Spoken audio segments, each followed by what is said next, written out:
Hello friends, नमस्कार and welcome to this channel. दोस्तों, आज के इस वीडियो में एक बहुत ही खास सर्कुलर पर हम चर्चा करने वाले हैं, जिसे आईआरडीए ने रिसेंटली जारी किया था 18 फरवरी 2025 को। और इस परिपत्र यानी सर्कुलर के माध्यम से सभी इंश्योरेंस कंपनी, ऑल इंश्योरर और डिस्ट्रीब्यूशन चैनल को निर्देश जारी किए थे। तो ये क्या निर्देश हैं दोस्तों? हमें अपने प्रोफेशन से संबंधित ये ज्ञान होना चाहिए। हमें कोई भी किसी भी क्षेत्र में कितना भी ज्ञान हो दोस्तों, अगर अपने प्रोफेशन से संबंधित ज्ञान नहीं है तो हमारा वो ज्ञान किसी भी काम का ना है। वीडियो अगर थोड़ा लंबा हो जाए तो इरिटेट ना हो और वीडियो को पूरा देखें, पूरा ज्ञान लेके जाएं।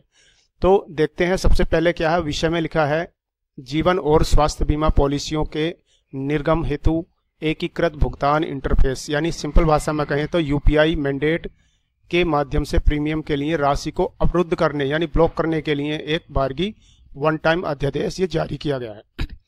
तो इसमें आईआरडीए ने क्या बताया है कि जो पहले से कस्टमर्स को सुविधाएं मिल रही थी उसके अतिरिक्त एक नई सुविधा दी गई है।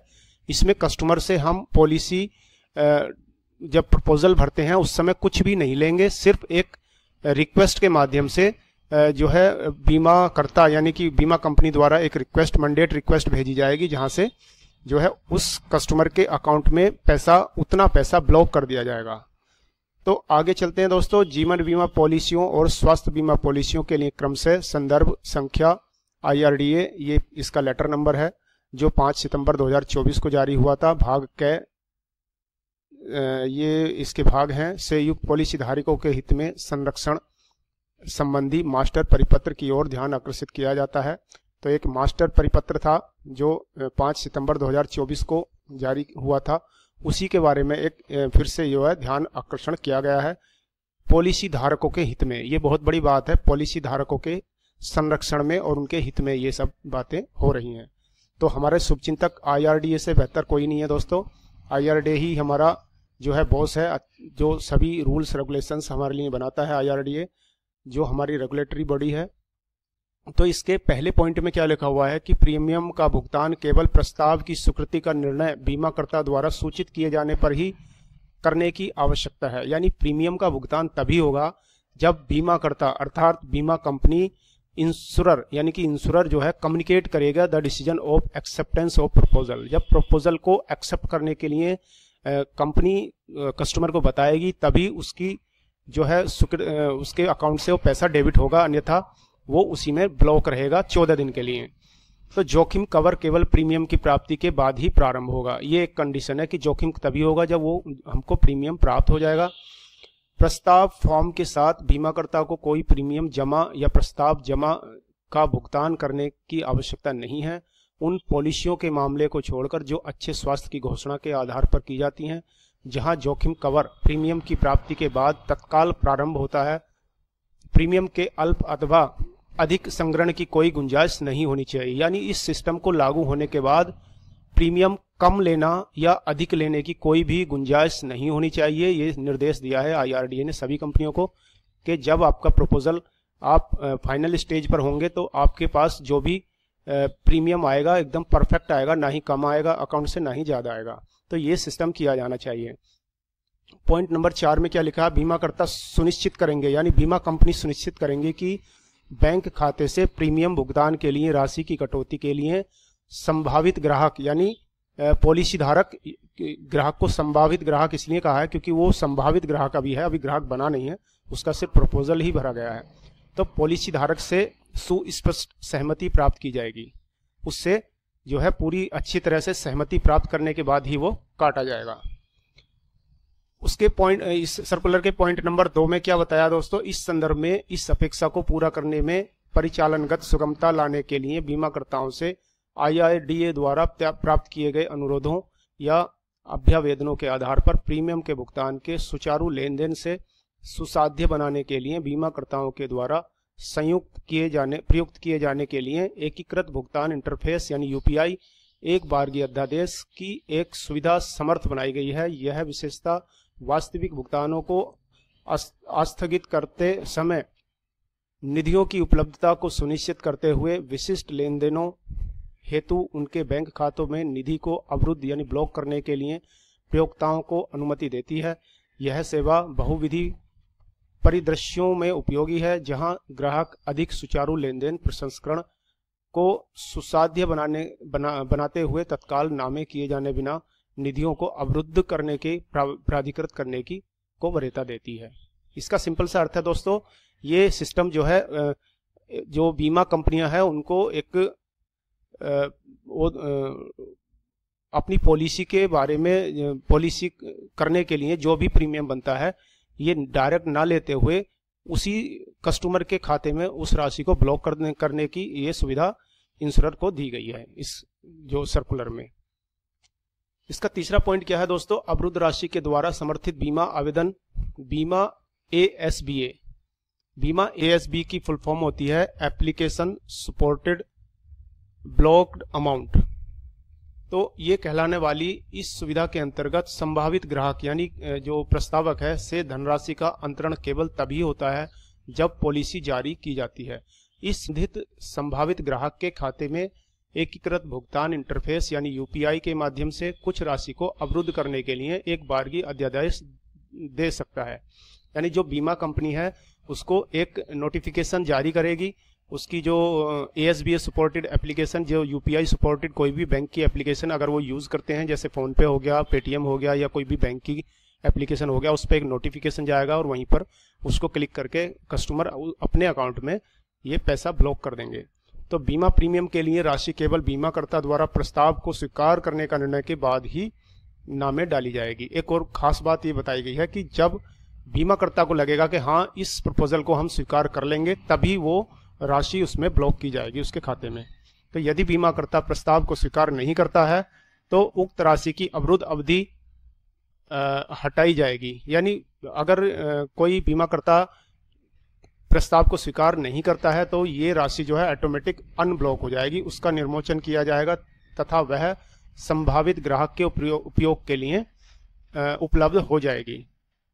अगला पॉइंट क्या है दोस्तों, बीमाकर्ताओं को अधिदेश यानी मैंडेट दिया गया है कि वे जीवन और स्वास्थ्य बीमा पॉलिसियों के लिए अपने संभावित ग्राहकों को बीमा ASBA की सुविधा दें।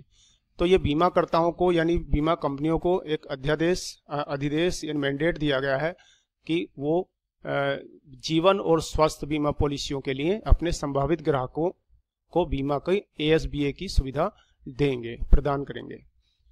पांचवा पॉइंट क्या है दोस्तों, बीमाकर्ता एक मानक घोषणा के माध्यम से प्रस्ताव फॉर्म में एक विकल्प उपलब्ध कराएंगे जिसके द्वारा संभावित ग्राहक UPI के माध्यम से अपने बैंक खाते में राशि को अवरुद्ध यानी ब्लॉक करने के लिए बीमाकर्ता को प्राधिकृत कर सकता है।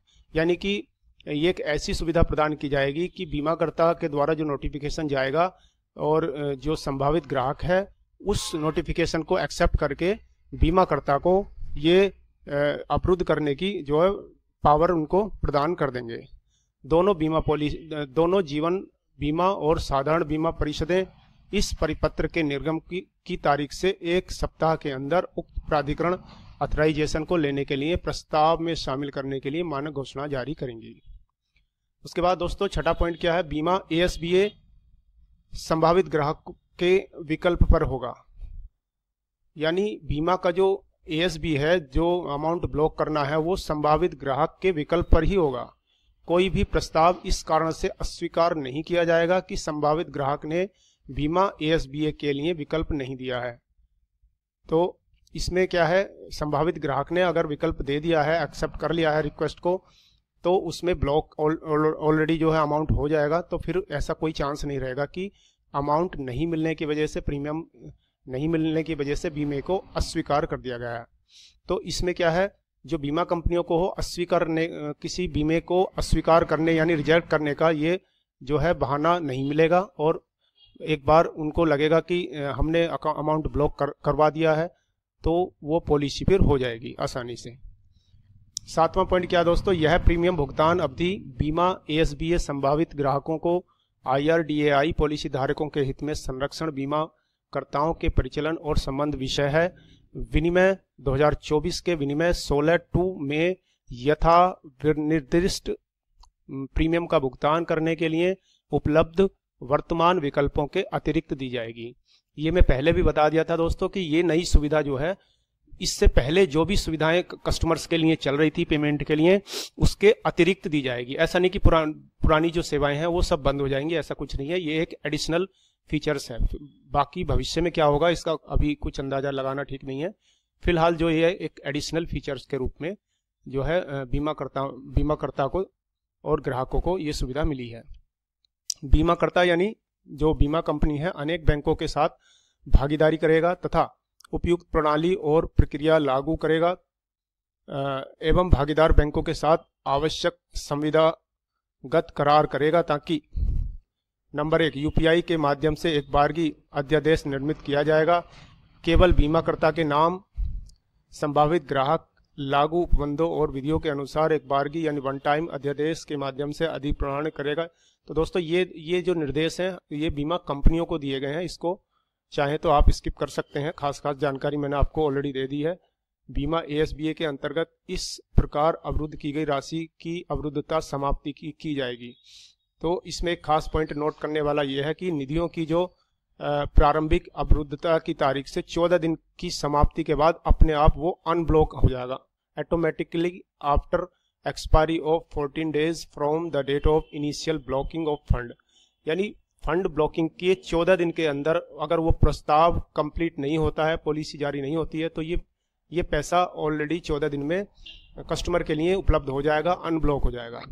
प्रस्ताव फॉर्म की अस्वीकृति की तारीख से 1 दिवस कार्य के अंदर जो अगर दूसरा कंडीशन क्या है, अगर ये प्रस्ताव फॉर्म अस्वीकार कर दिया है यानी रिजेक्ट कर दिया है बीमा कंपनी ने, तो भी ये 1 दिन के अंदर अंदर अनब्लॉक कर दिया जाएगा ये पैसा।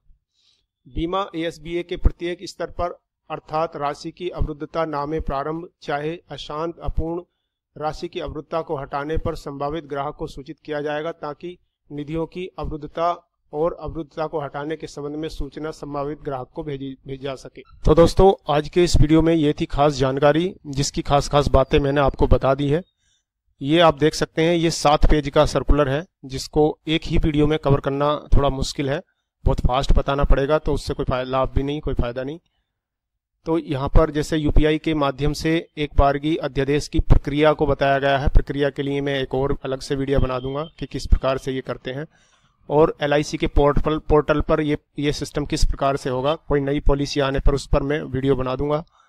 तो कृपया आप हमारे चैनल को सब्सक्राइब कर लें ताकि ऐसी ही इंफॉर्मेटिव वीडियो आपको मिलती रहे। धन्यवाद। Thanks for watching.